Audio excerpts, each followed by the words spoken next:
Now, as we were saying, today is Veterans Day. While many of us know at least one person who has served in the U.S. Armed Forces, what we may not know is that the transition from the battlefield to back home is often full of serious and long-term challenges. Here's Alex with more. Even off of the battlefield, many of our nation's veterans face ongoing battles ranging from post-traumatic stress disorder, traumatic brain injuries, and thoughts of suicide. Joining us on this Veterans Day is Bill Hutton, past commander of the Military Order of the Purple Heart, to talk about the many services and programs of the Purple Heart Foundation and how we can honor the sacrifice that military veterans made for our country and what we can do to help them now. Bill, welcome. Thank you, Alex. I appreciate the invitation. Of course, it's great to have you on. So tell us about the Purple Heart Foundation and what it does.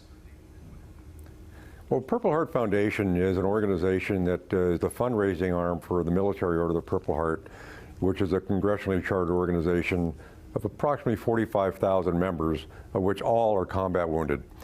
And the Purple Heart Foundation grants the funds to maintain the programs and the services for the Purple Heart for our veterans and their families. Very good. It's very important work that it does. And Bill, tell us about some of the key programs that help improve the lives of veterans. Well, thank you. That's a good question because it's something that we really need to get out to our veterans and our family members. Is one of the centerpiece of our organization's programs is the National Service Program. And this program provides national service officers throughout the country to assist all veterans from all services, from all wars, whether combat or non-combat, to assist them in obtaining service-connected disabilities through the VA, health care, educational benefits for them and their children, all through the VA. It helps them navigate that system, which sometimes can be pretty complicated. That's one of the many programs that we have. We have a number of other programs, especially with today's wars going on.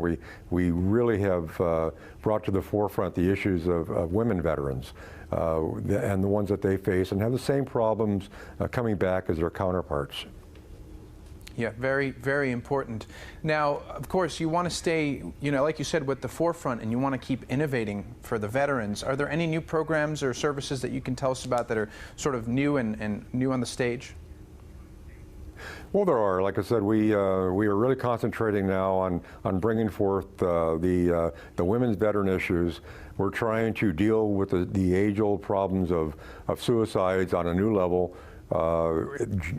Lack of jobs, homelessness, and of course the signature wounds of this war, the unseen wounds of traumatic brain injuries is so predominant amongst those coming back because of the explosive devices in those two war zones, and also the post-traumatic stress. So we've taken a look at new programs and tried to improve those. One is our service dog program.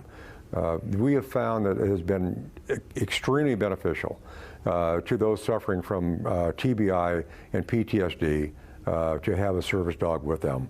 And another one that we just trying to experiment with and to find out if there's really some validity to it is the hyperbolic chambers, the oxygen program, to assist with the TBI as well.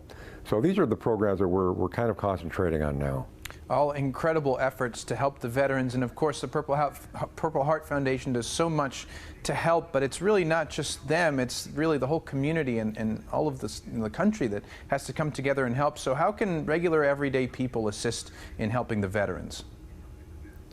Well, I can tell you that just in the last 8 years we have spent $48 million to assist well over 106,000 veterans recoup about $1.5 billion in benefits in the way of health care and education and family matters.